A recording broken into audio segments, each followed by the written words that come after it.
From the studio of Blackwater Media in the great city of Atlanta, I'm Dr. William Lester. Welcome to Blackwater Media's From the Archives.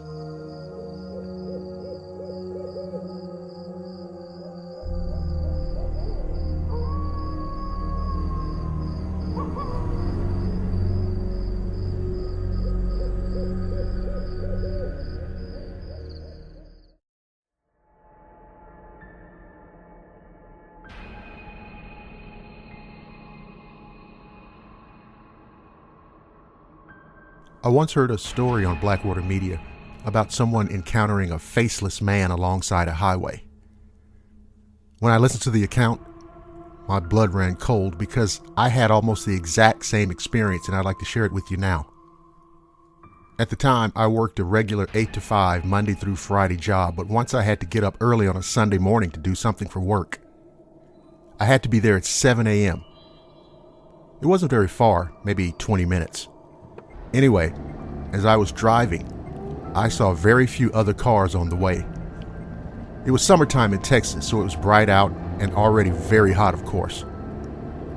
I reached an intersection where I had to make a left turn, and I just missed the green light, so I knew I'd be sitting there for a while. There were no other cars, and I was looking around while I waited. At the opposite corner from me on my right was a very skinny man, a man I assumed. I immediately noticed that he looked strange. For one thing, he was super skinny and was wearing a hoodie jacket with the hood pulled over his head. So I'm sitting there thinking, nobody wears a hoodie in Texas in the summer, not even early in the morning. It's just too damn hot. He was also wearing very baggy jeans and tennis shoes. His head was bowed down like he was looking down at his feet, and he had his hands in his pockets.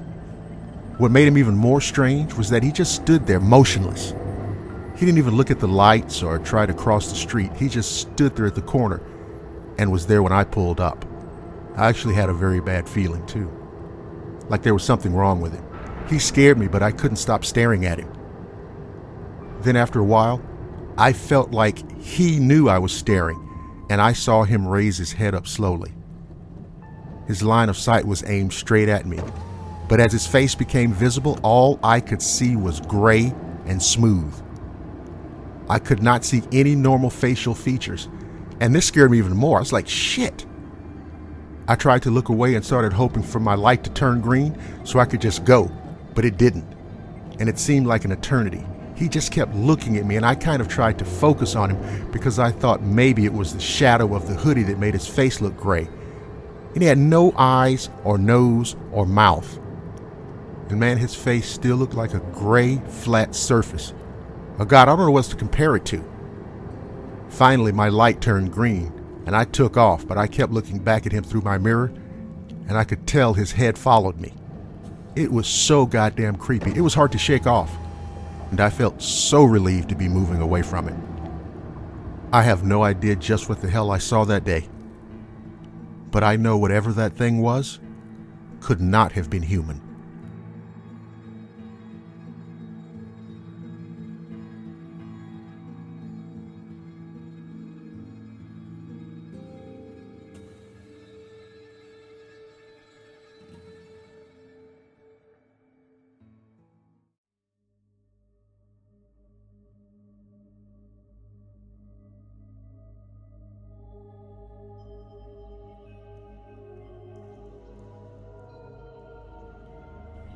I've never told this story, nor am I sure I ever will again.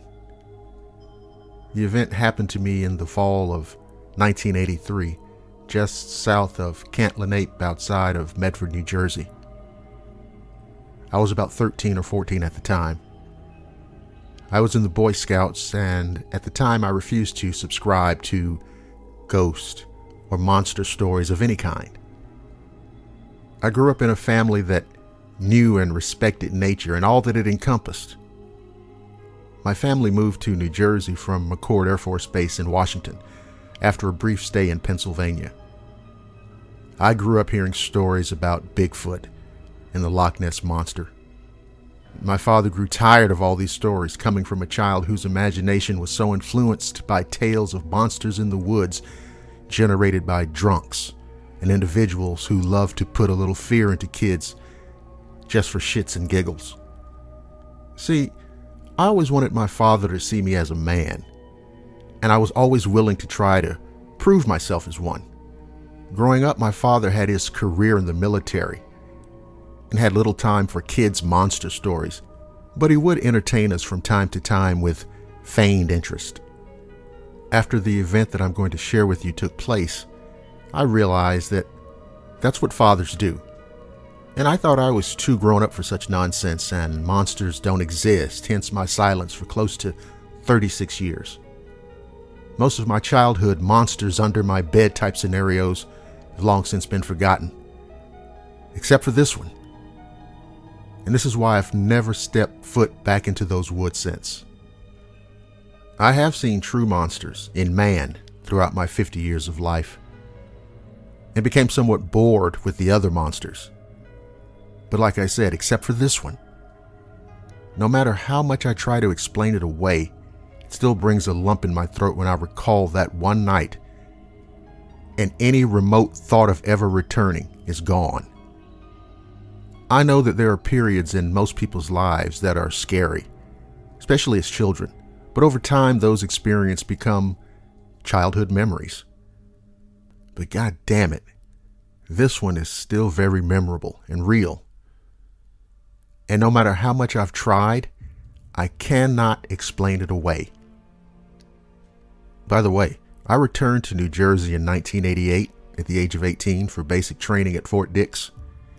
And I knew prior to my arrival that there, my story would never be repeated, because who wants a crazy person with a gun to defend the country? So at that point, the whole thing never happened as far as I was concerned.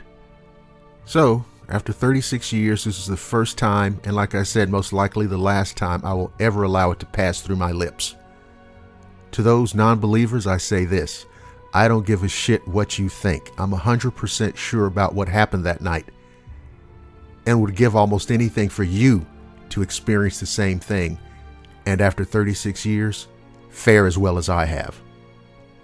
I was, as I said, about 13 or 14 at the time, and involved with the Boy Scouts. I was one of the older boys in the troop, and knew that I had to conduct myself as one. I had a love of fishing, and at some point my world seemed to revolve around it. The area we were camped at was way out in the Pine Barrens of New Jersey, which of course have the stories of the Jersey Devil. But to me, that's all it was, a damn story. Anyway, we got our camp set up and established what duties needed to be assigned to who and when. After the initial setups and assignments were established, it was time to knock out the half-mile trek or so to the river to fish.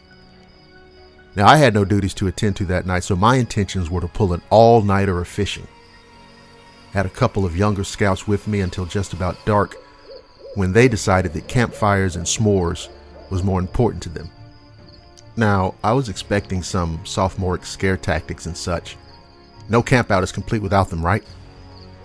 My father was an avid outdoorsman, and it taught me everything he felt was needed to know about being in the outdoors, from tracking to identification of wildlife by calls and other sounds. Growing up in Washington, my father taught me how to discern size differences by sound as well. So I knew the difference between squirrels and other small animals from larger animals like foxes and bears. Well, it was a couple of hours after dark, and I decided that an all-nighter of fishing wasn't going to cut it, and besides, I was bored and hungry. By this point, my eyes were adjusted to the dark, and the trail was very visible in the sandy dirt going back to camp. And I wasn't too far from camp anyway, because I could hear the other boys back in camp in the distance. I had no fear at the time, because there was nothing to fear. As I continued down the trail towards our camp, I could hear a sound that I wasn't familiar with, assuming it was the wind or something making this groaning-like sound in the trees. Still not scared in the least, I kept going, thinking I'd have ammo for my own scary stories, until I smelled something that didn't jive with the smells I was used to smelling in the forest. The further I walked, the stronger it got, until I came around a turn in the path and found myself looking at something I didn't quite understand. At first, I thought I made a wrong turn and screwed up, and I thought I was looking at a dead tree in my way. I stared at it for a second thinking I saw it move, but I had to be mistaken, right? And also in my mind, I'm going, what the hell is that stench? And then, oh my God, this thing that I thought was a dead tree up until that point moved again, only outwards, like it was getting wider. I remember thinking, enough of this shit. Let me find the right trail. And then I turned on my flashlight. It took a millisecond for it to register what I was seeing, and a little longer for me to do a double take to make sure that I was seeing what I was seeing. Well, this was certainly not a tree, but what it looked like was a huge rearing horse with weird appendages.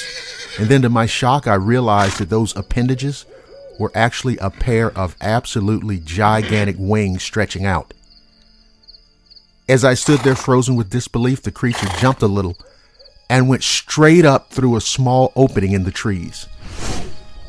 I mean, this thing reminded me of something straight out of Greek mythology or one of those old fantasy films like Sinbad or Jason and the Argonauts. Well, you can be damn sure that I never made a hint to anyone what I saw. Nor will I ever again after this. Another thing I remember was that weird feeling or sensation that I was seeing something that I was not supposed to see, or something that wasn't even supposed to be there. The following morning, after laying in my tent all night with an open knife ready to scream at the first sign of anything, and now feeling like a fool, some of the other scouts wanted to go down to the river to fish. I started to go with them until we got to the area where I saw the creature. I didn't say anything except that I needed to go to the bathroom and that I'd meet everyone down at the river. I searched that entire area for anything to justify what I saw, only finding what looked like hoof prints located in just that little area and nowhere else. A little bit later on, I asked the scoutmaster if we were going to have horsemanship merit badge training or just rides, or if anyone was out there with horses, only to be told that we were the only ones out there that weekend. Something amazing happened to me that night. Some way, somehow, and for some reason, I was able to experience the intersection of time, space, mythology, and reality coalescing into a once-in-a-lifetime event.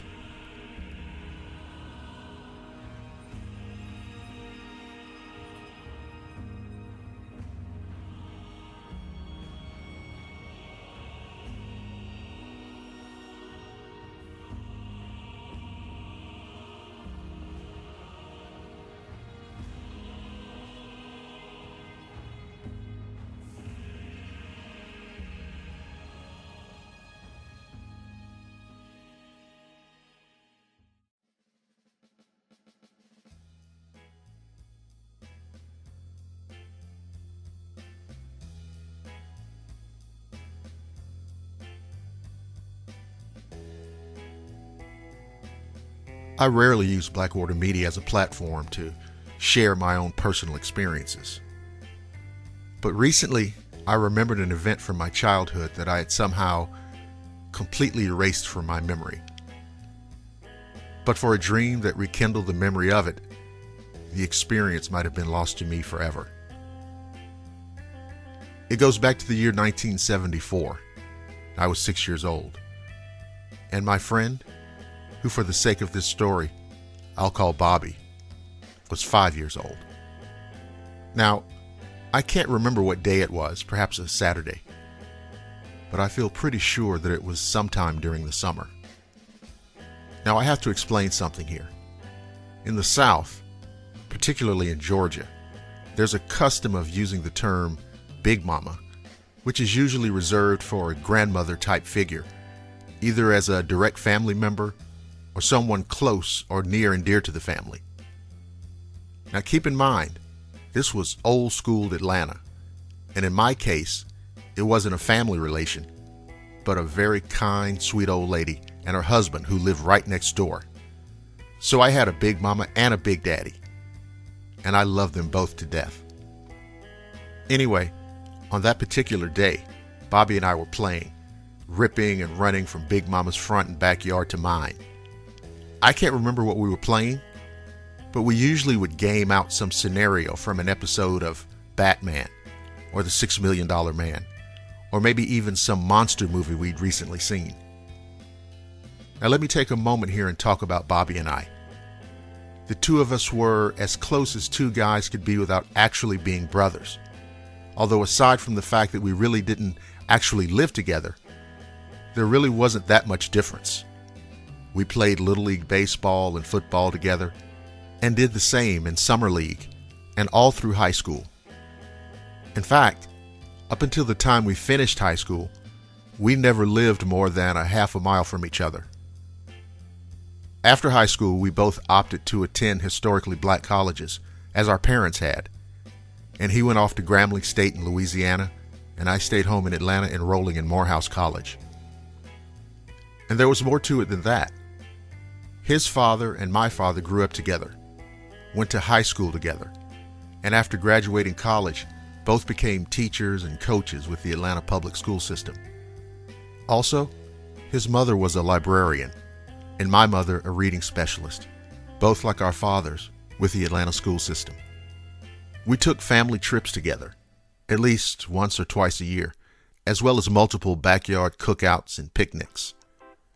But those trips rekindle some crazy memories because you have to remember, in those days, the people running some of the vacation resorts were not very welcoming or hospitable to black people, especially when they realized that we could actually afford to be there. So there were several instances of, quote, lost or misplaced reservations until our parents started having all of their vacation reservations placed through AAA. In short, they were all lifelong friends up until the day my father died in the fall of 2009. So, let me bring it back to the day in question. At one point, we were at the edge of Big Mama's front yard, very close to the driveway of my house. Like I said before, just running wild. All of a sudden, we sensed movement to our left. What we saw climbing down Big Mama's backyard fence was so shocking that I don't think we moved, but our eyes were locked on it. Okay, so let me try to explain this as best I can, what this thing looked like. It was similar in build to a Komodo dragon. Not exactly, but in general overall looks. But it didn't have that slow, deliberate walk that you attribute to large reptiles like that. You've probably seen Komodo dragons and alligators walk, but this thing didn't move that way. It had a kind of springing bounce, almost a trot. Now, like I said, we both must have been in a state of shock, at least on some level, because I can't remember having any overt emotional reactions. But I do remember, with vivid clarity, being on fire with curiosity and wonder. It reminded me of something that I read about in one of any of the dozen dinosaur books that I had at the time. Then the creature broke its stride, turned its head, and let out a growl and roar. Now, I'll tell you this, thinking back on it, that sound it made was something that defined the word primeval. Then it continued over the driveway of my house, and as it reached my front yard, it did something that till this day completely blows my mind. It opened up a pair of huge bat-like wings and glided a foot or two off the ground for about 20 feet. That's right, you heard me. That's exactly what it did. Looking back on it now, I realize that whatever that thing was, it most likely wasn't something out of the prehistoric past, unless, of course, it's just something that we haven't discovered yet, in terms of fossil evidence. I mention that because it's occurred to me that I perhaps experienced a time slip that day, a glitch in the fabric of space and time. I wondered, since the creature never really took notice of our presence, if we were seeing an overlap in time in which this thing had no real awareness of being observed outside of its own normal perspective. But with all that said, I might be wrong. I mean, maybe, just maybe it could have been some kind of creature from another reality, another dimension, so to speak, something completely separate from any type of animal life in this world. A being from outside the visible universe. I mean, shit, who the hell knows? Anyway, the lizard thing actually made its way across the road and into the yard of a neighbor. Now, I don't have any memory of the people who lived there, and I don't know whether or not my parents knew them either. I think there were one or two families living on the opposite side of the street that my parents knew, but I can't really remember more about them than that.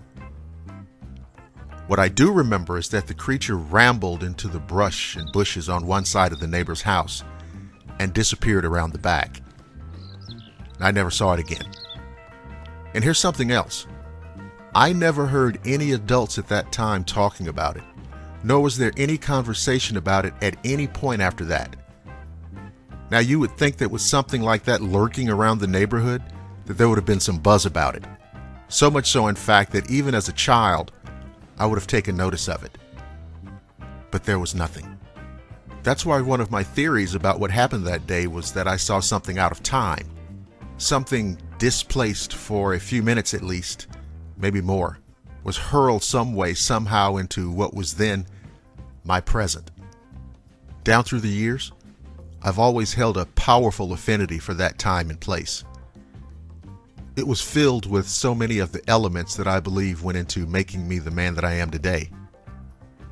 In the 80s and early 90s even, I would occasionally hop in the car and drive there just to walk around, look at both of the houses, and tap into incredible memories.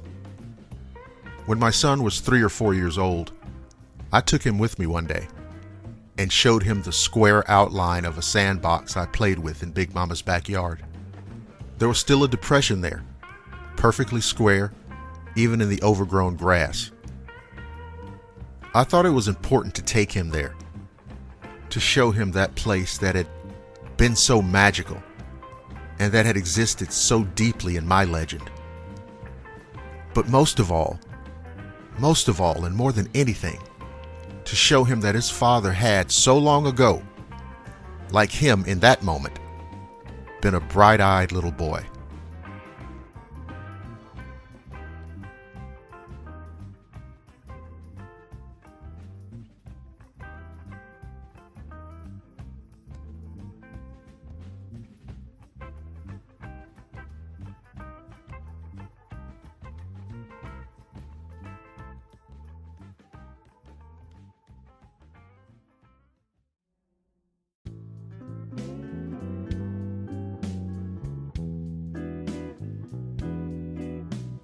Dear Dr. Lester, I recently listened to your story called The Altamaha Horror. Because I've often gone fishing in and around the area described in the story, I'm very well aware of the creature called Altamaha, as well as various legends that are commonplace down in that part of Georgia. And I am now also aware that there are other frightening things that haunt those dark waters. I want to tell you a story about my encounter with one such horrific monstrosity. I was in an area known as Doctortown Landing, near the town of Jessup. It was the picture-perfect place to do dock fishing. At that point, the river is a broad, meandering stream surrounded by cypress, gum, and willow swamps.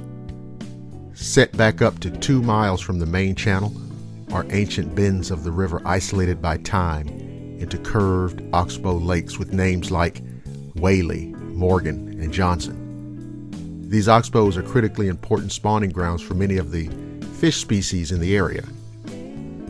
Anyway, like I alluded to earlier, my main thing was dock fishing, and I usually have 2 or 3 dock areas that I stick to. These areas are generally well lit, and that makes them ideal spots for extending your fishing enjoyment well past sundown.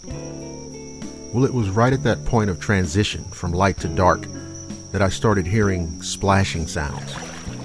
Nothing major, and initially I didn't think anything about it. After all, wouldn't you expect to hear sounds like that while fishing from a dock? Then I noticed fish jumping. Now again, not really a big thing, but it was another little element that suggested that maybe something wasn't quite right. Then the shit got straight up weird. Fish started jumping and flipping up and out of the water like crazy.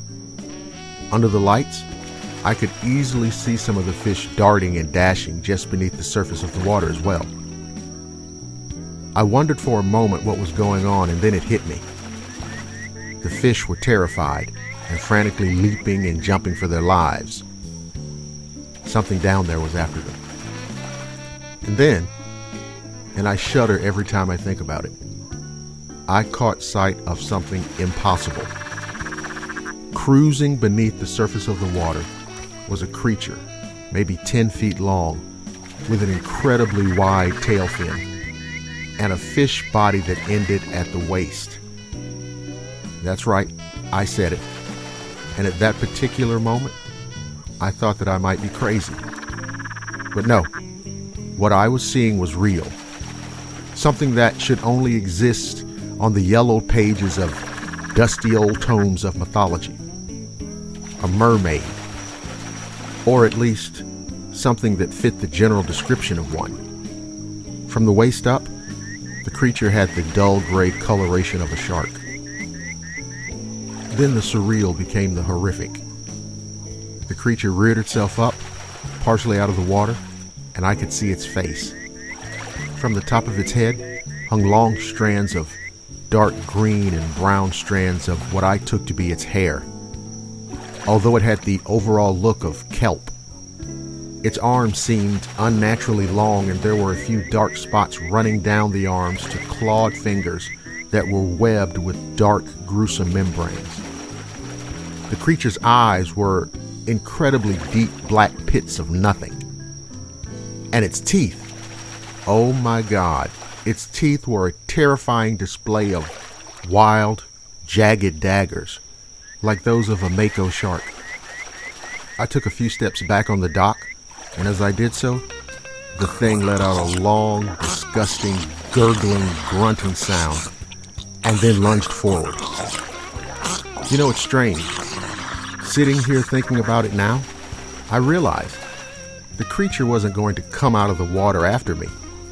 After all, it had a gigantic fish tail. But standing there then, looking at that monstrous thing, I could only think about getting my ass out of there. And that's what I did.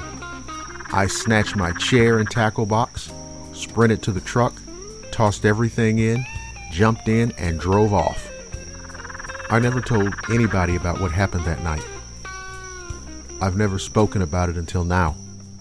I mean, after all, who in the hell would believe that an aggressive, predatory mermaid creature was lurking in a river in South Georgia?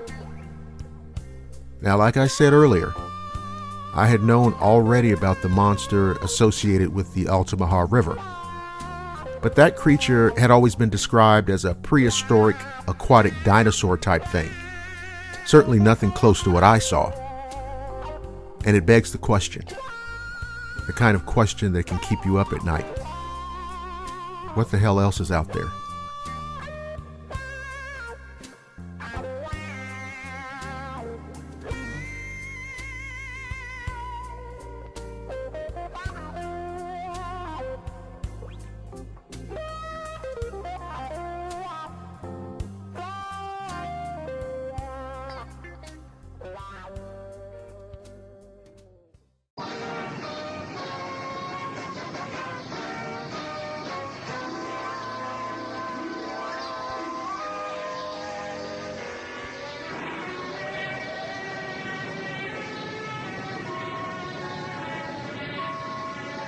On the North Atlantic, and your barometer needle moves a half an inch in just 2 hours, you've moved.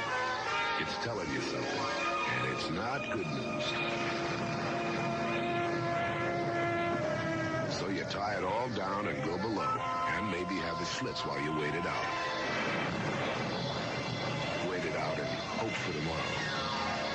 You know, you gotta take life a day at a time and grab for all the gusto you can, even in the beer you drink. Why settle for less?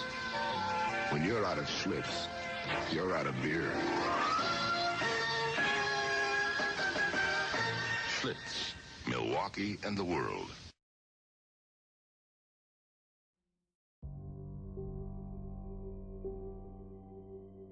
I had a friend back in high school who used to take people to this haunted burial ground that his father showed him. I don't remember what tribe it was, but it was of Native American origin. I only went because I believed it to be complete bullshit. There's a tree there that you can sit on, and supposedly a spirit haunts the tree. And if you sit on the branch long enough, it'll reach out and touch you. So me and several others sat on this branch as I was looking to disprove it, and within less than a minute, we heard footsteps fast approaching behind us. Now keep in mind it was pitch black and midnight away from the city, so it was very dark, and I turned around to see, of course, and saw nothing. All of my friends ran, and I did too, even though I was a skeptic, but that experience made the hairs on my neck stand up straight. Later on, we took a photograph of us in front of the tree, and to my surprise, there were various orbs floating around in the picture. But the story doesn't end here. You see, the tree wasn't really the scary part. We took our cars up to a trail which was also supposedly haunted. When we got there, we all sat up on a bench, and my friend brought a Ouija board and convinced us to use it. Now until then, I thought Ouija boards were complete bullshit, complete fiction. We started using it, asking it questions that the people that were playing could not have known the answer to. For instance, I asked the board what my grandmother's name was that had passed away, and when it spelled out her name, which was Beverly, my heart nearly dropped into my stomach. To make it worse, after we said goodbye on the board and started walking down the trail where the Indian burial ground was, I heard some things that to this day I cannot explain. Now, the first thing that really scared me was that we heard whispering coming from all areas of the brush and bushes around us, and I wasn't the only one that heard them. Second, we heard a baby crying. That's right, a baby crying. Now you know that doesn't make any sense at all. To make it worse, that whole time I had a strange sense that I was being watched, and I couldn't wait to get the hell out of there. Unfortunately, the terror didn't stop there. It seemed as though from my contact with the Ouija board, I'd brought an unwelcome guest back to my home. The first night, I had a bit of trouble sleeping. Now, normally I always have to sleep in complete darkness. I never leave the TV on, and I shared a room with my older brother at the time who just happened to not be home that night.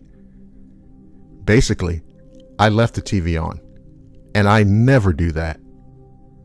To my surprise, I woke up at about 4:30 in the morning, and the TV was off. I didn't set the timer, and my brother hadn't come home, and so I thought to myself, it's probably just a coincidence. Maybe the power had gone out or something. So I turned the TV back on, and that's when I heard a loud thud. I have a sliding mirror closet door, and something struck the door and made it move. I thought to myself, something must have fallen down inside, and I'd check it in the morning, even though it scared the shit out of me. Somehow, finally, I convinced myself that it was nothing and fell back asleep. But the next morning when I woke up and opened the door to check what had fallen, nothing was there. Now at that point, I definitely regretted ever touching the board because my father, who admittedly was somewhat superstitious, had warned me not to mess with the occult. So either way, it was quiet for the next few days until one night, me and my brother awoke to his laptop blasting music on full volume in the middle of the night. And there was more weirdness. The night before, he placed the computer under his bed, and that morning it was on his desk and sitting open. Also, there wasn't even a music or media player program open. He literally had to pull the goddamn battery out to get it to stop. Now, for whatever reason, after that experience, I didn't have any more encounters with whatever I'd brought home with me. To this day, though, I'm now a strong believer in the supernatural and the unseen, no question about it. I don't think I'll ever be able to explain what happened that night, but my brother even dismissed my claims about the burial ground until, of course, his computer seemed to take on a life of its own. All I know is, thank God the event stopped, but I know I'll never use a Ouija board ever again. And yes, now I'm a total believer. And that old thing about messing around in Native American burial grounds, I recommend you research it online or check out a book from the library. Don't ever, and I mean ever, go into one of these locations just for kicks or even as a curiosity seeker, because you may end up regretting it for the rest of your life.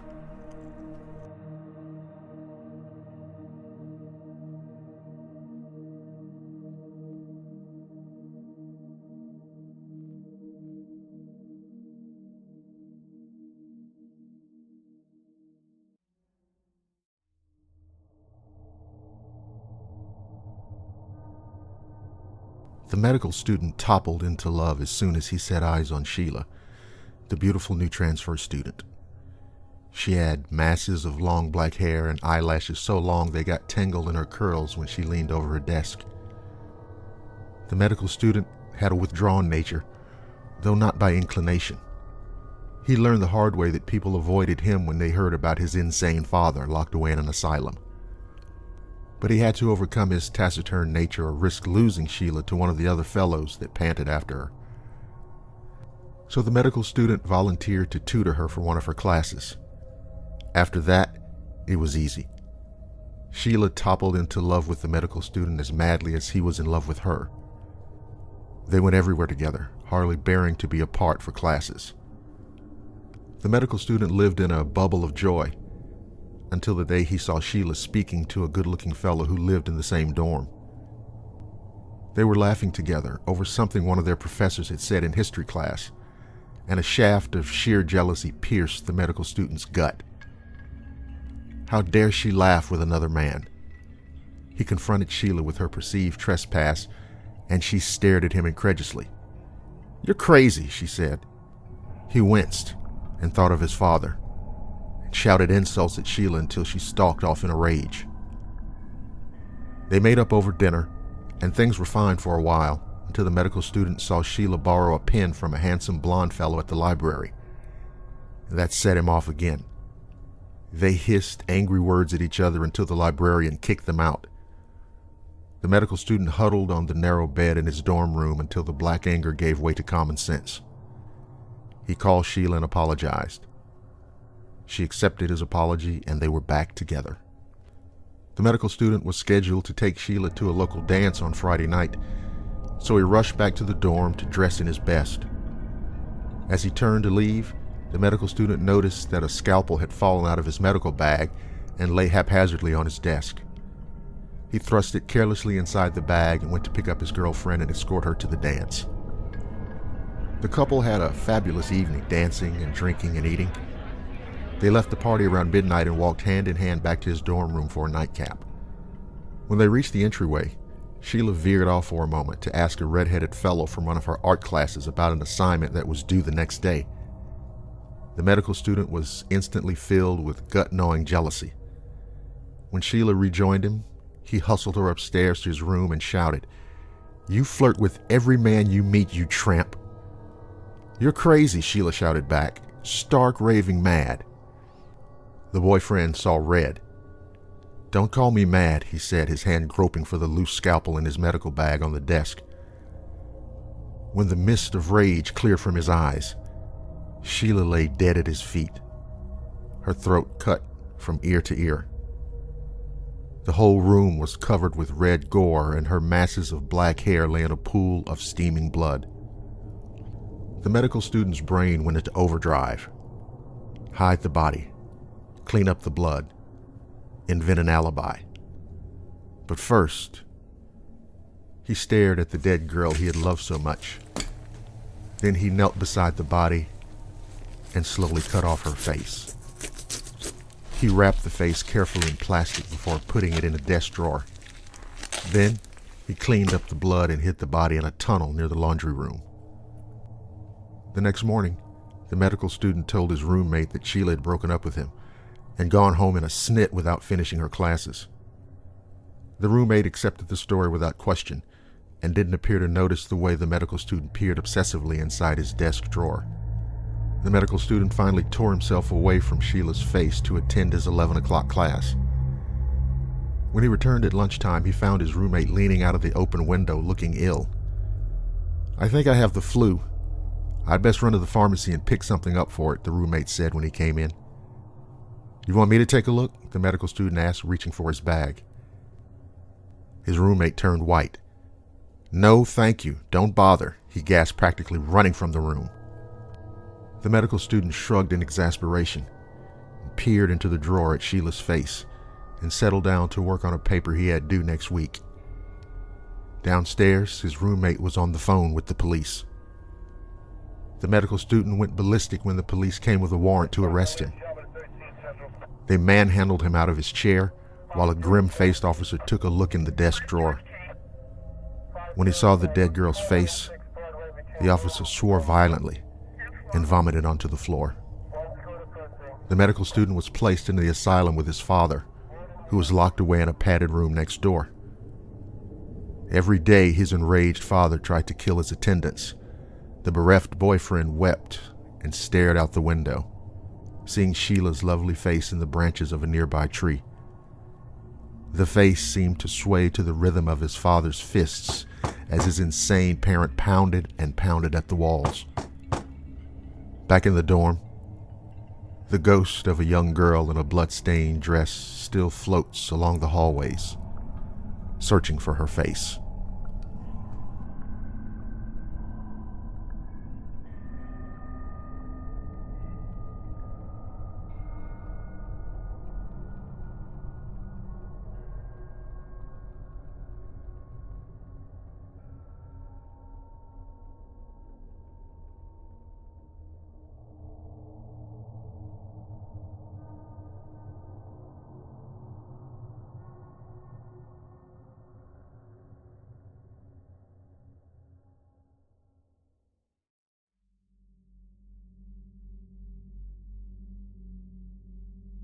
There was a man named Jesse who lived on Taylortown Road.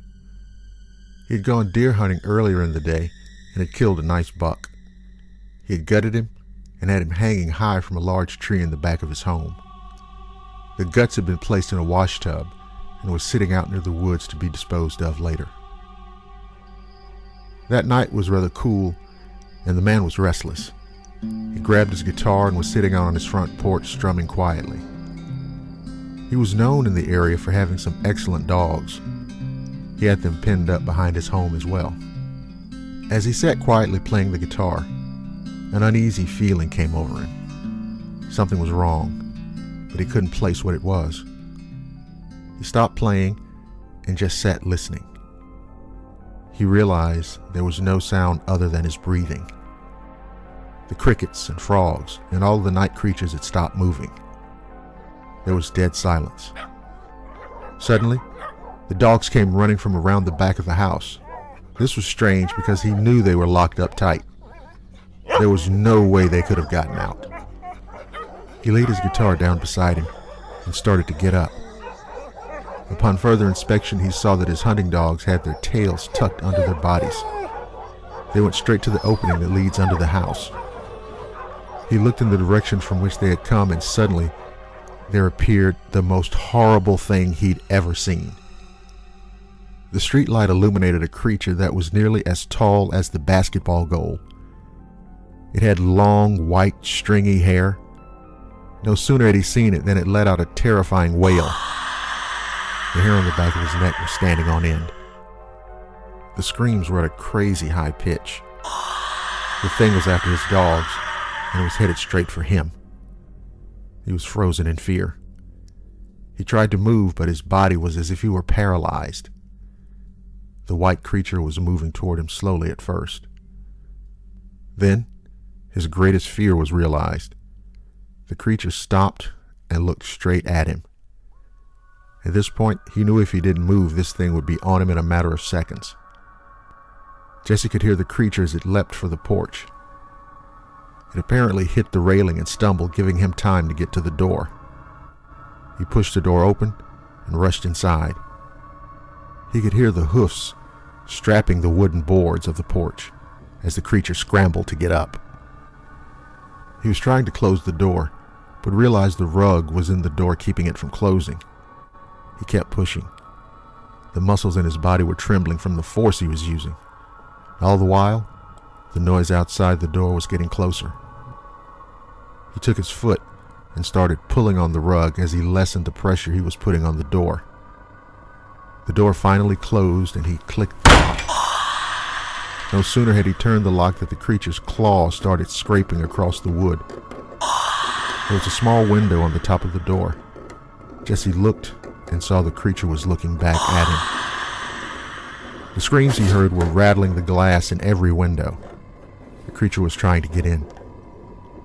All night long, it paced back and forth across the porch, stopping at the windows, slashing the screens with its claws. The white creature had hooves on its hind legs and stood upright and walked around. It could also walk on all fours, using its almost human-looking hands with razor-sharp claws. And he noticed that its eyes were red. His family was upstairs sleeping soundly. He didn't know why they didn't hear the screams and come to investigate.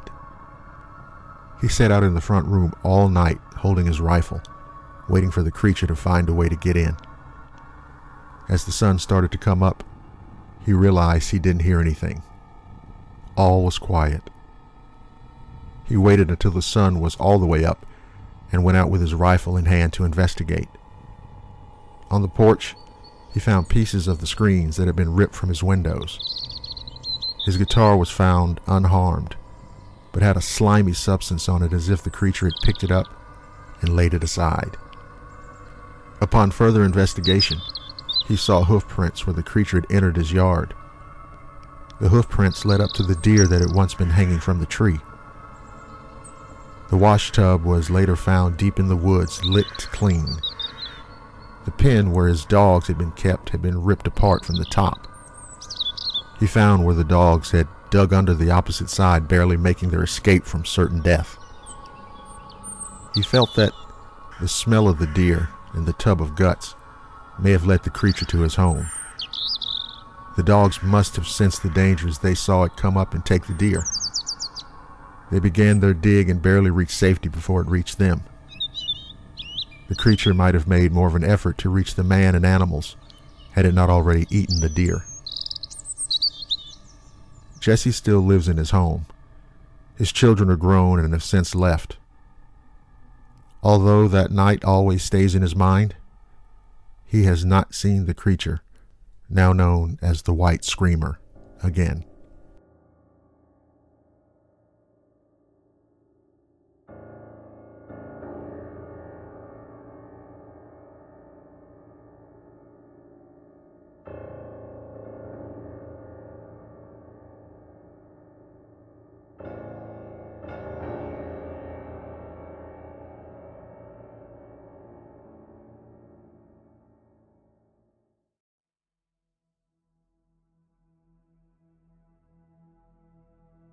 Thick trees surrounded the property where 7-year-old Jimmy encountered a strange dog.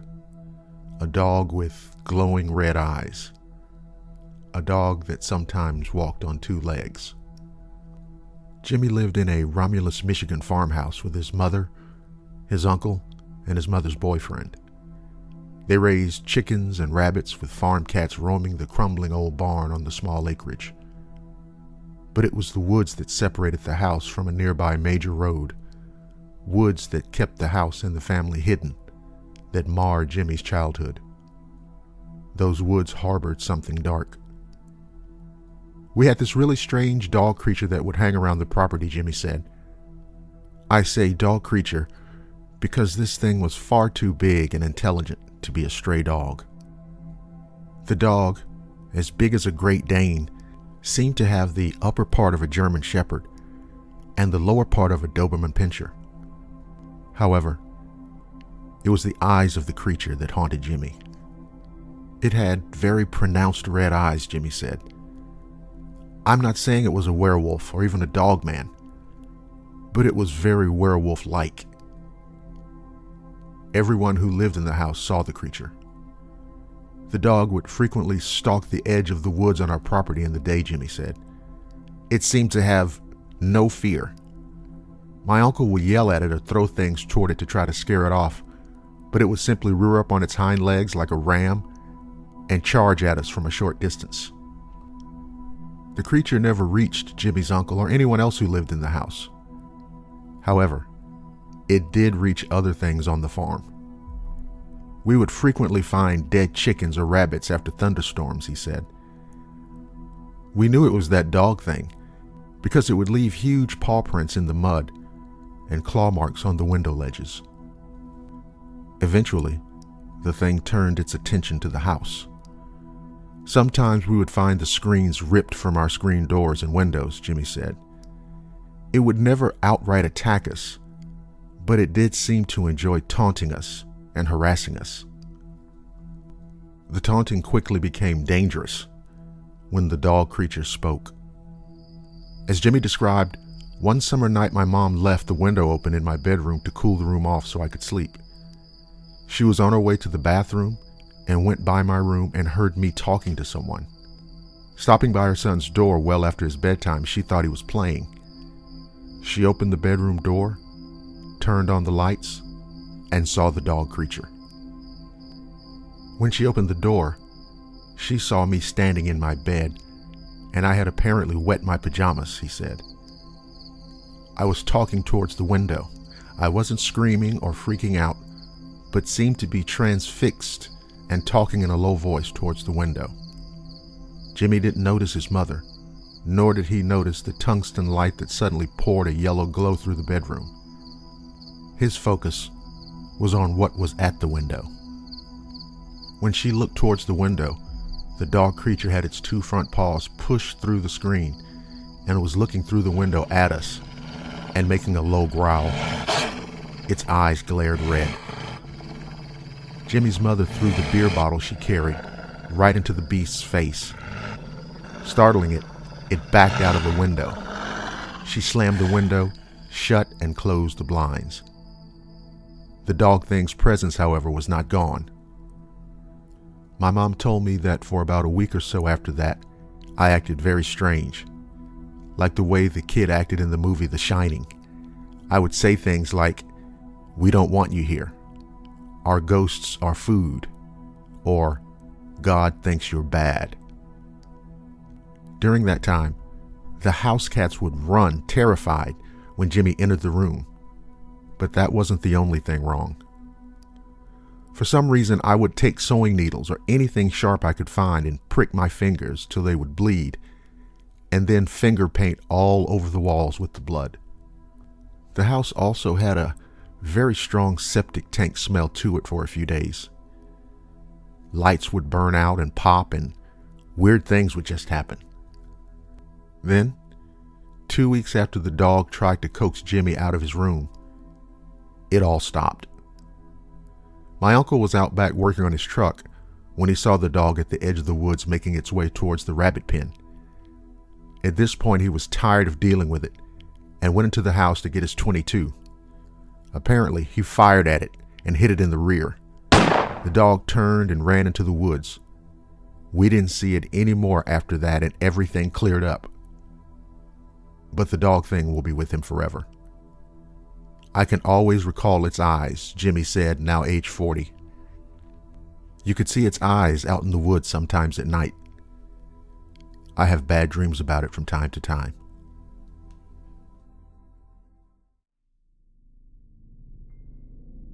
I want to tell you about an incident that happened back in the fall of 2006 in Lumpkin County, Georgia, which, by the way, is in the Blue Ridge Mountains. My girlfriend and I were parked near a lake in a camping area and having a pretty heated conversation. To break free of the tension, I suggested we get out of the car and walk. I set the brakes on the truck and we got out, locked up and headed down the road hand in hand, enjoying the crisp night air. She chattered on nonstop. Now, if I remember, there was a moon out, although I couldn't see it at that point. We walked by flashlight. Pretty soon, I smelled a skunk. It got stronger and stronger, but the smell changed to a rotten smell, maybe like garbage that's hot and moldy mixed with the skunk spray. I thought maybe a camper had left camp trash out or something.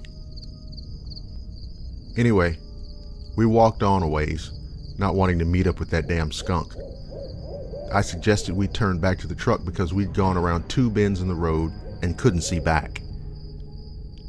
Now, you know that funny feeling you get when comfort and safety suddenly seem important? So we did an about face and headed toward the truck.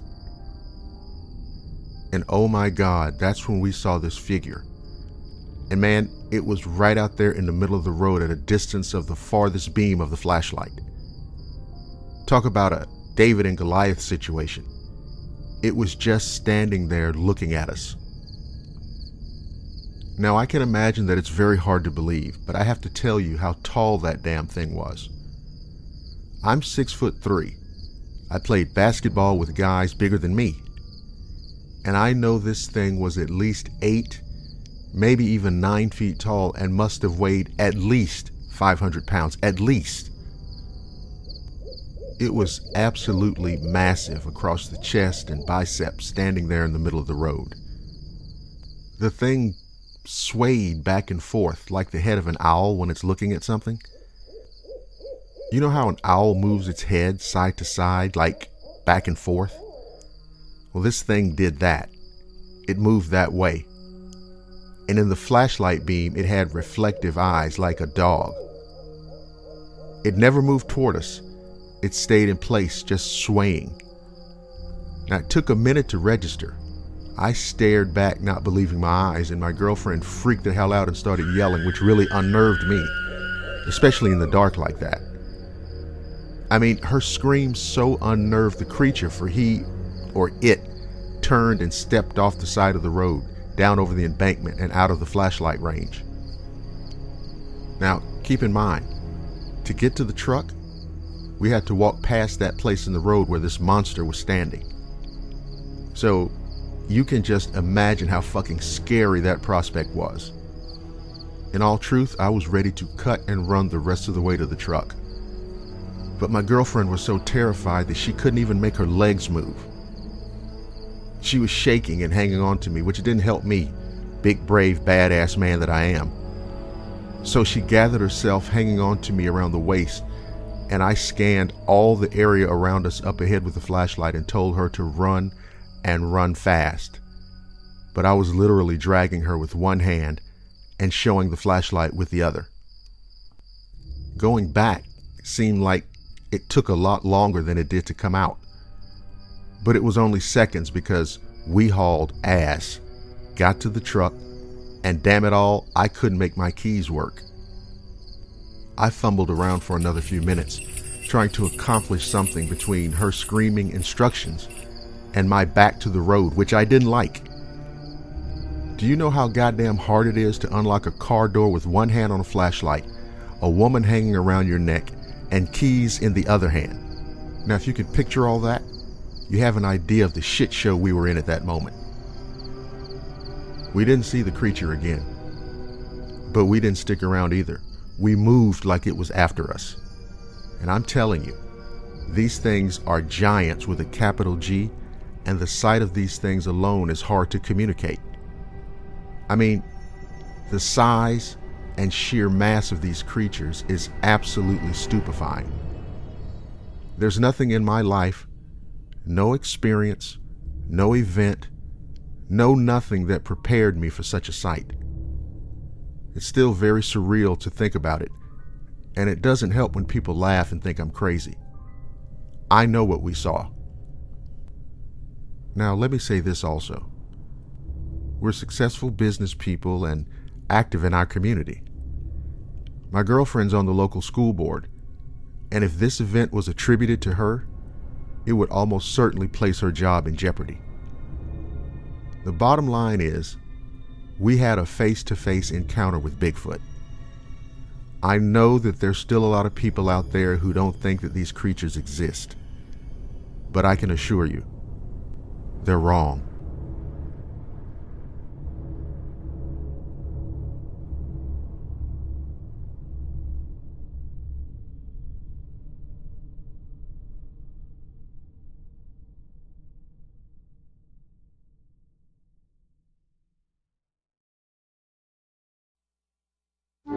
At the edge of the universe, 400 men and women are probing the immeasurable blackness of space. Their leaders are an Earthman with no fear and a stranger with no heart. Travel beyond our time and solar system, into new galaxies, into worlds beyond your dreams. Star Trek, every week, in color on the NBC television network.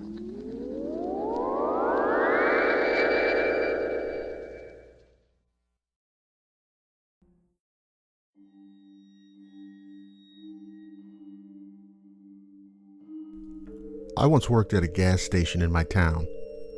It was nothing like you see today where they have entire delis, row after row of snacks or anything like that.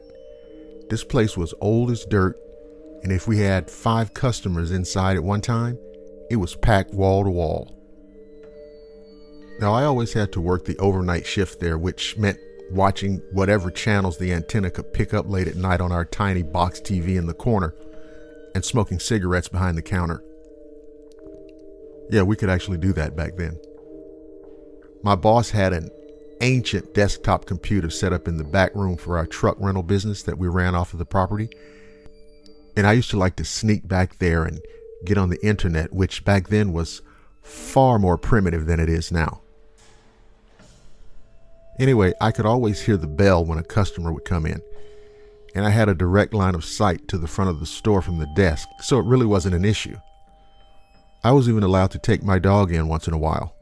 He's a little Jack Russell. Now check this out. I would often hear noises in the back, but I always chalked it up to my imagination.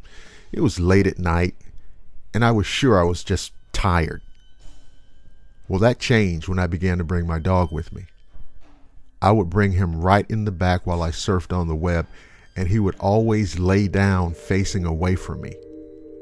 And it didn't take him more than a few minutes each night to begin perking his ears up and roughing under his breath, long before I began to hear anything.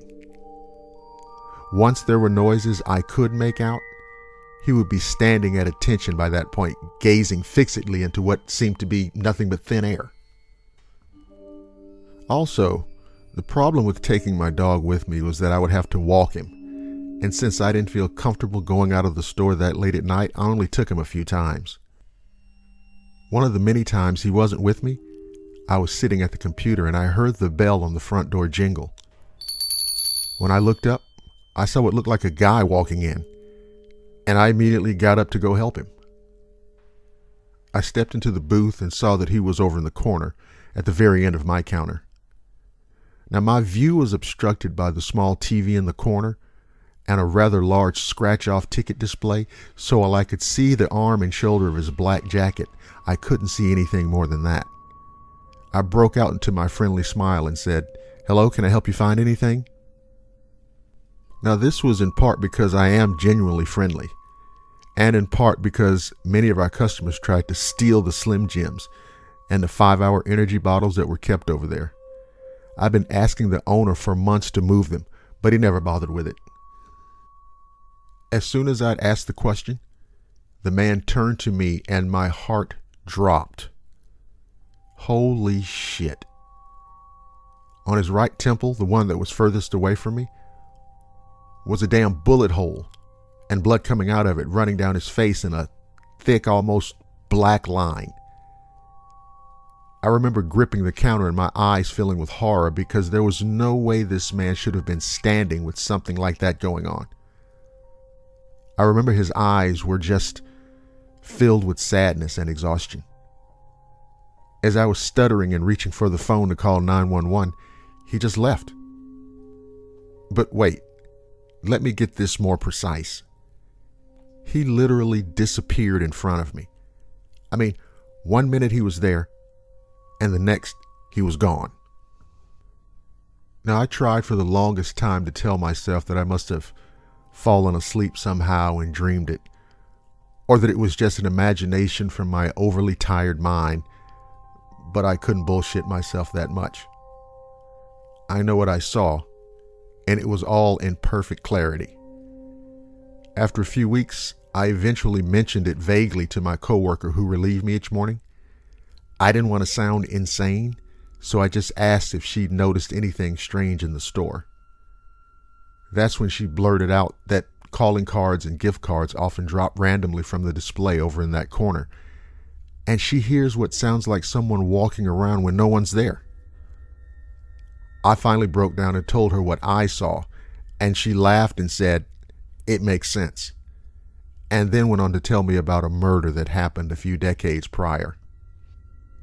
Apparently, a man pulled up to get gas, and another man saw him from the street and thought he was someone that owed him money. He peeled into the parking lot and shot him point blank before he could even make it inside to get his gas, and then sped away. He was caught and convicted, but she couldn't remember any names. And she thought the gentleman I saw was the spirit of the one who got shot. Now that place is still standing today, and yes, it still creeps me out. Just to add, I also used to hear a group of girls laughing hysterically outside, but no one was ever there, even when I was brave enough to go out and look. Who knows what that was about anyway? Well, that's the story. Some may find it all hard to believe, but every word of it's true. You have no idea how good it feels to get it all out. It's that old proverbial weight being lifted off my shoulders. And I sure as hell don't work night shifts anymore.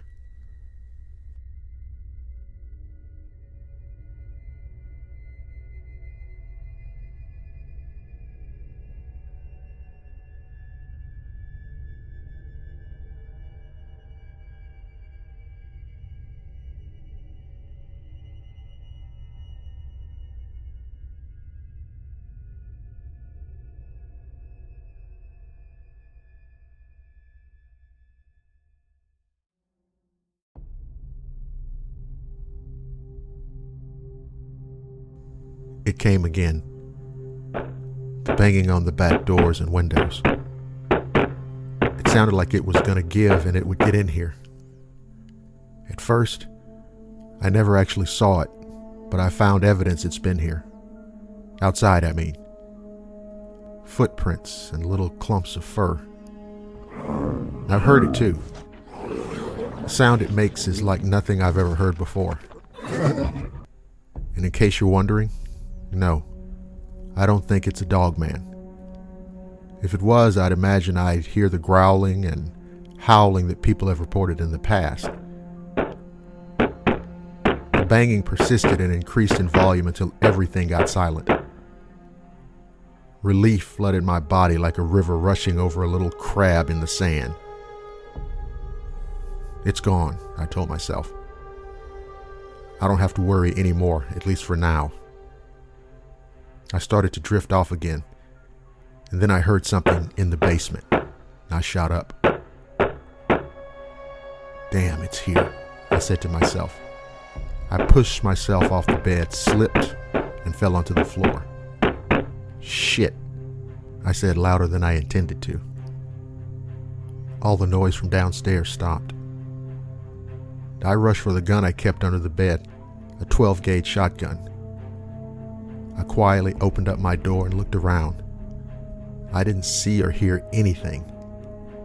As I tiptoed through the house, checking my corners at every turn, and I found nothing. That is, until I rounded the corner to the garage. A roughly human-sized chunk had been torn out of the wall, and the pieces were strewn out on the floor. Fuck! How much is this going to cost to fix? Was the first thing that ran through my mind. It's silly, I know, considering the situation at hand.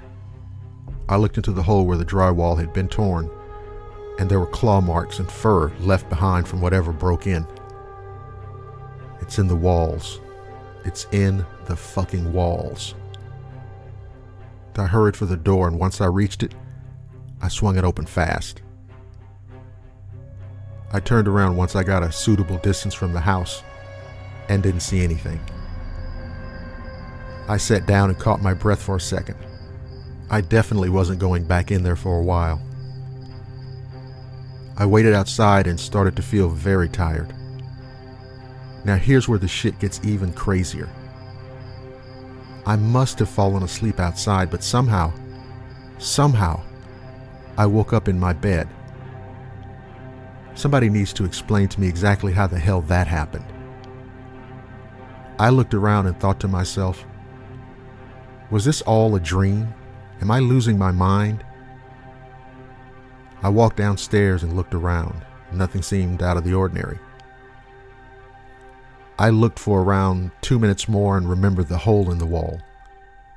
I walked to where it would have been and didn't see anything. I just shook my head as I walked back to my room where I had my shotgun hidden under the bed.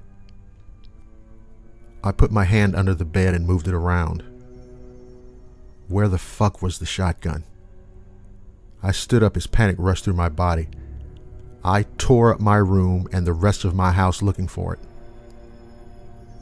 I got back to my room after giving up, not finding a single trace of the shotgun. I collapsed into my bed in defeat, and once I took a second to cool down, I got back up. I looked at my dresser. Something was new. There was a little piece of notebook paper folded up in a small rectangle. I opened it up and inside it read, "I can't have you shooting me now, can I?" And I was in shock. I turned around and saw a few little clumps of fur on my bed. Shit.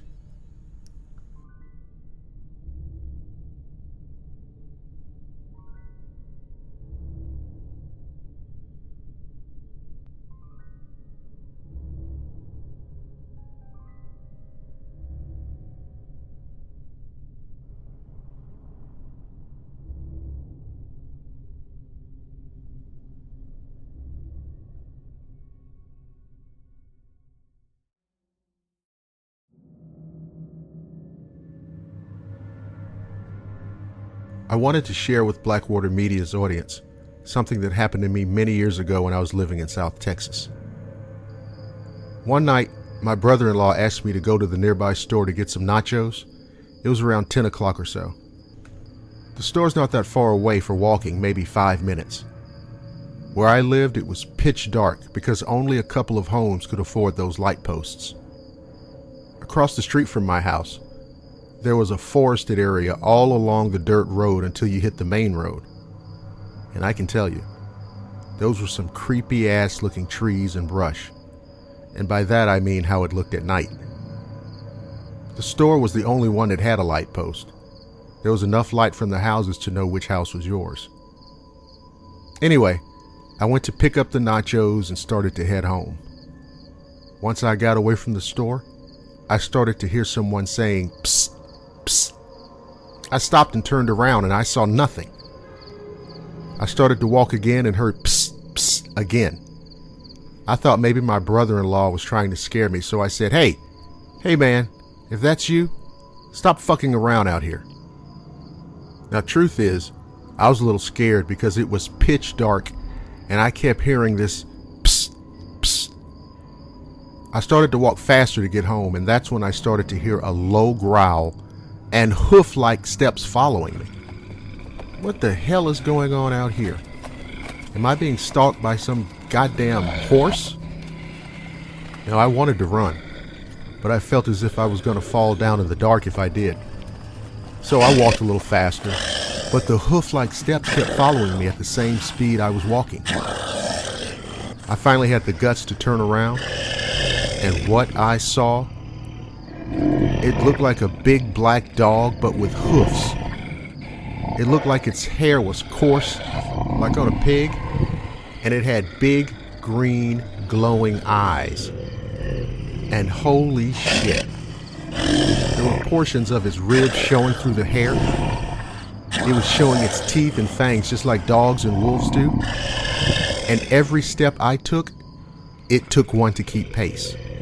And I could hear those goddamn hooves stomping on the dirt road. Like I said, it had a real low growl, like it wanted to run up on me and attack. And all I could do was walk backwards and keep my eyes on it so it wouldn't attack. Just seeing those green glowing eyes gave me goosebumps. When I started getting close to my house, the damn thing disappeared like smoke. I tore ass inside the house, almost out of breath. My mother, brother-in-law, and sister started asking me what the hell happened. I tried to explain, but my mother just told me to stop. I don't think she wanted to believe me, or she was just too afraid. My brother-in-law went into their room and got his gun and went outside to see if he could see something. He didn't see anything, but he did hear that psst, psst sound and some evil laughter that gave him goosebumps too. We eventually stopped talking about it in front of my mother because she just gets too scared. Now as an adult, I get nightmares just remembering those glowing eyes and the low growl and the half-rotted torso. And to think that this thing could have attacked at any time, shit, it gave me nightmares for years. I go every year now to see my dad. He still lives in the area. And yes, it's still spooky. Now, of course, there are more people living there, and there are more light posts everywhere. But I don't give a shit. When I'm down in that area, I don't take one step out that door after sundown.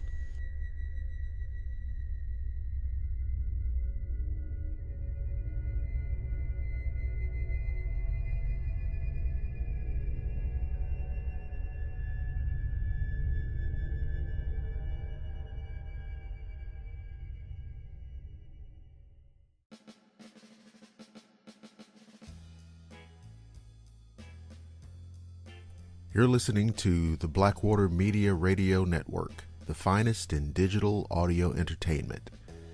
This is Blackwater Media coming to you from the great city of Atlanta.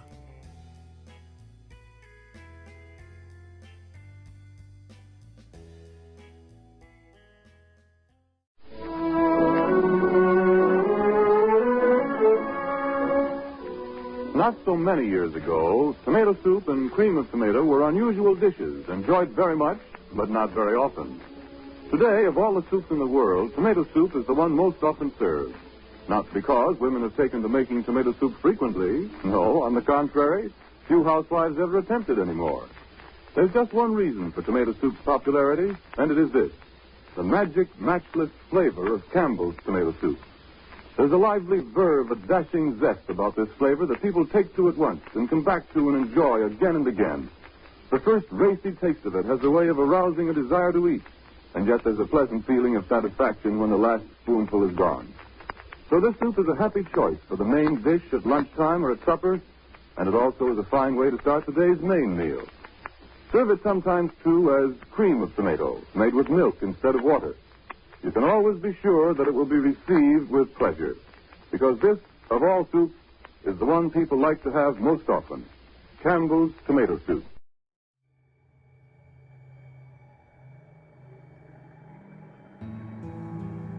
You know, a lot of people don't believe in paranormal activity, especially when they've never had a reason to believe in it. My story about an encounter with a bizarre, terrifying creature proved to me that unusual things can happen to anybody at any time. A couple of my closest friends and I usually hung out around a campfire on Saturday nights just to relax from the stressing weekdays. It was usually the typical thing. We all crashed at our friend's house and just enjoyed the cold weather in our boots and our Carhartt buckskin jackets, feeling the warmth of the bonfire at our feet. We usually stayed till the fire died, or till our parents decided when it was time to head home. However, one Saturday night, and this was back in November of 2015, we decided to change things up a bit and do something that would leave us full of memories. Now, a lot of you are going to think this is foolish, but we wanted to feel the thrill and the rush. We had the brilliant idea, or at least we thought it at the moment, to play hide and go clap in the cornfields, an idea we stole from that movie, The Conjuring. Now, we decided to pair up so we would feel a bit of reassurance in the thought that we weren't alone. You know, having each other there. Being teenagers, we laughed and ran off to start our game. My friend and I set out to hide in between the corn stalks to blend in and make ourselves harder to find. Slowly but surely, you could hear the laughter in the distance of each of our friends running through the aisles and getting caught. But James and I were a bit more clever. We managed to be the last ones in the game because every time we heard someone getting closer, we just run deeper into the field. After running for so long, we decided to sit down on the ground and just patiently wait for our friends to find us. After about 2 minutes of silence, we heard loud footsteps coming in. At that point, we thought we were ready to get caught and the game was done. But suddenly, we heard loud yells from our friends telling us to get the hell out of the cornfield. We thought this was just a trick or a ruse to get us caught easily, so we stayed sitting there sure someone was near. Looking back, I'm kind of angry at myself for my behavior. Because of our little game and our stubborn teenage minds, my friends and I's life were at risk. What we saw that day was what many people here in the valley and in Mexico refer to as El Duende. Now, this creature has been described by a lot of stories told to us by my family. It's small, ugly, scary looking, with a sinister look. Although he was at least 3 feet tall, James and I felt like the only remedy to do at that moment was to pray. It was like we were surrounded by evil. The creature left James and I shocked until we finally got the guts and decided to take action by taking off running. And I mean, we tore ass. We ran with no direction and just followed our instincts. As we were running in the direction of what we thought was the house of my friend, we blissfully heard the voices of our friends getting louder and closer. After exiting the cornfield breathless and still in complete shock, we told our friends about what we saw. They looked at us like we were crazy, but something deep inside gave me reason to think that they had experienced something similar. Till this day, I can still feel the unforgettable and creepy chills in my skin. We have to live with the thought that there are simply unexplainable things out there that only a handful of people encounter. So take my advice. Be aware of your surroundings at all times, trust your instincts, and always stay by the fire.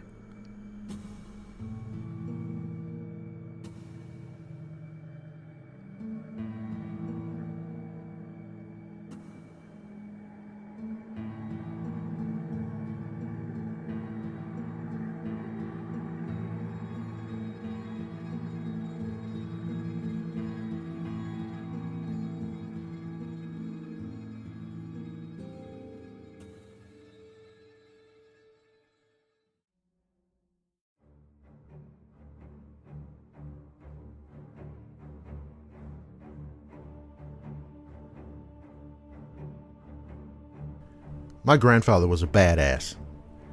He was born in Alberta in 1911. He raised his 3 brothers on a reservation from the time he was 9 when his parents left for British Columbia with their only daughter, promised to return, and none of the boys ever saw them again. To make ends meet, he learned carpentry and worked as a laborer and bare-knuckle boxed against older men for extra cash. He learned how to track and hunt, and always came home with something to eat when work was scarce. When he was 14, he put the second oldest brother in charge of the household, left the reservation in search of his parents and a better life, and never went back. That was the last time he saw any of his family members. He spent several months riding the rails, befriending some transients while using his fighting skills to defend himself against others. He eventually made his way to Vancouver, the last known whereabouts of his parents and sister, and started working in a pulp mill. At 17, he met my grandmother, and the two eventually married, leading him to give up his search for his family. They bought some land, and he spent his free time building several houses, which still stand today. One of those set on the land he bought with my grandmother, which includes acres of wooded area. On that land, my grandparents kept horses and dogs, and small farm animals for eggs and meat. My aunt was born in 1940, and then my mother came along in 1943.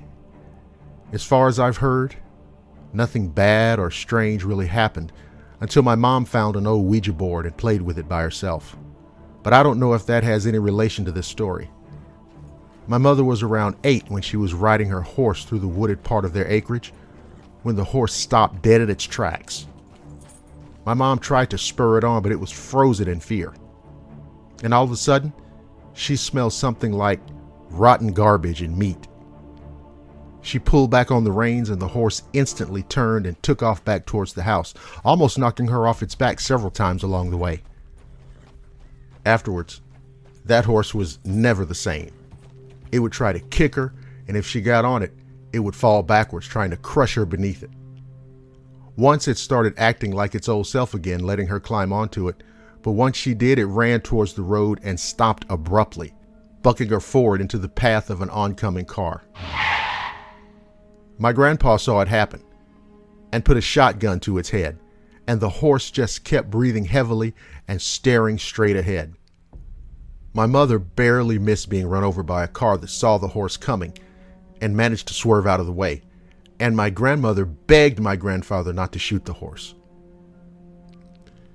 He finally decided to give it away when he saw my mother wasn't badly injured. That same horse fell on the next person to ride it, breaking her collarbone, and the father did what my grandpa said he should have done the first time. After that, animals started going missing, and one of the hunting dogs was injured by something during an attack at night. My grandpa set out some traps and stayed in the hayloft above the barn with a shotgun and rifle beside him, and slept out there for several nights. He figured it was foxes, or maybe coyotes or wolves, or even a desperate bear, which is what he attributed the smell in the woods to and the horse's reason for losing its mind. But nothing came the entire time he slept out there, and eventually he figured it had moved on to easier prey or just died. Now, the day after he stopped sleeping in the barn, my mom was out near the tree line playing with the injured dog as it was healing. Out of nowhere, the dog started sniffing the air, then positioned itself between my mom and the trees, growling and barking. My grandpa heard the noise and came out, stopped in his tracks, and called back to my grandmother to bring the rifle, then whistled for the dogs. My grandma came out, handed him his gun, then asked what was going on. As the dogs all started to react like the first one, my grandfather pointed to one of the treetops, which looked longer and thicker than those around it. But it was moving. It was at least 6 feet tall, he told me later on, when he did retell the story, but probably a good bit taller. He took aim and fired just as he saw a pair of wings start to open up. Whatever was up there was watching them, but he beat it to the punch. It was a kill shot directly in the chest with a high-powered rifle, and he instantly started running forward with all the dogs following him as the thing plummeted to the ground, the sound of breaking tree branches wholly unmistakable. When he reached the impact point, he raised his rifle again and commanded the dogs forward to flush it out. But they didn't move forward. They just kept spinning around trying to catch the scent that seemingly disappeared. A pile of broken branches lay in an obvious landing spot. But beyond that, there was no proof that anything had happened. No body, no blood, no trail. It had either disappeared or gone straight back up the way it came. He searched those woods for several days but never found a sign of what that thing was, and they didn't see it or experience issues with the animals after that. Decades later, when he was dying, my grandfather kept talking about how he saw something. In his delirium, he referred to it as an alien, but said it was coming back for him. I've never seen that man scared of anything in my life, but there was actual panic and fear in his voice. A few nights before he died, he had already been too weak to stand on his own for several days, and my grandmother awoke to the sound of a gunshot. She ran outside fearing the worst, and saw my grandpa lowering his rifle, staring at something in the distance. She took the gun away and helped him back inside, and that was it.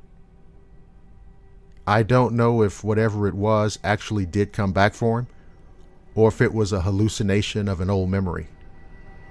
But I'd like to think he went out with a final "fuck you" to the thing that tried to torment his family all those years ago.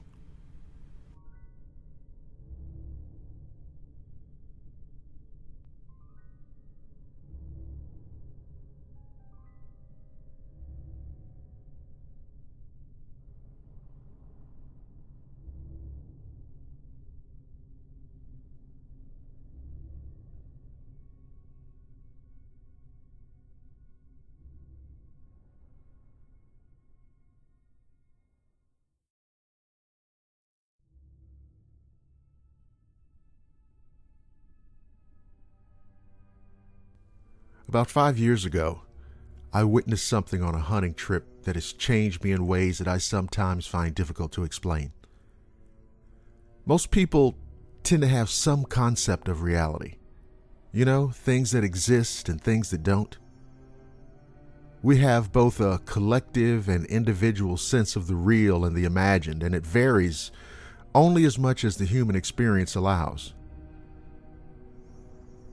Anyway, I'm not going to go all Sigmund Freud on you. I'll share with you what happened. I was hunting prairie elk in a region of southern Alberta in an area known as Milk River Ridge. It's named for the Milk River that flows through it. It's very close to the Montana border, and it really is a beautiful area. Rolling hills, wetlands, deep winding ravines, and intervening ridges come together in almost a perfect maze for the elk to live and thrive. It was just about noon, and I'd started walking up one of the lower ridges when a group of elk came bolting left to right into my line of sight.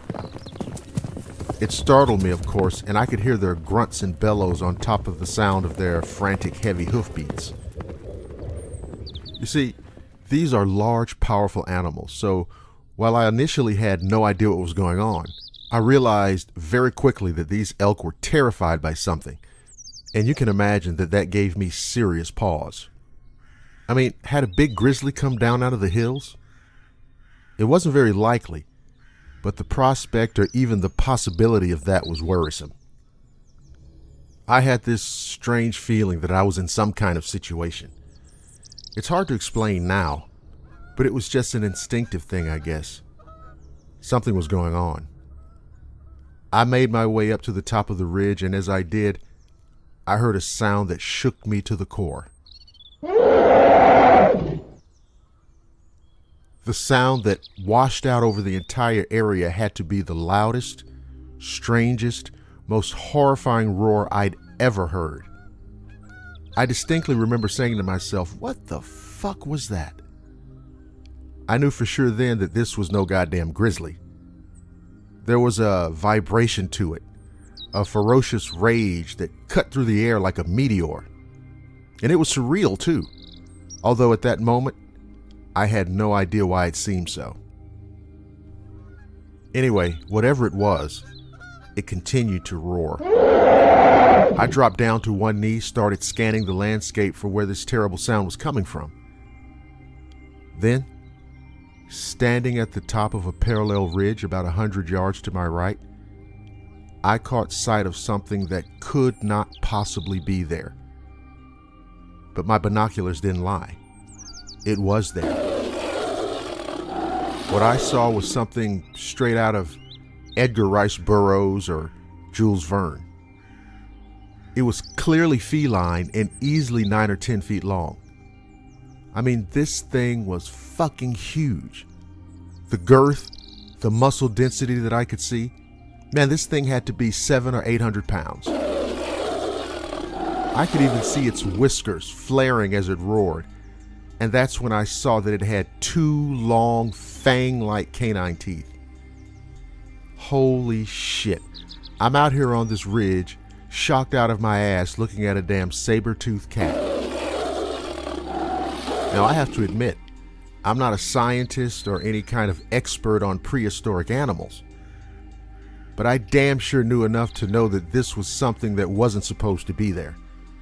But there it was. A monstrous predator that by all rights should have gone extinct more than 5 million years ago.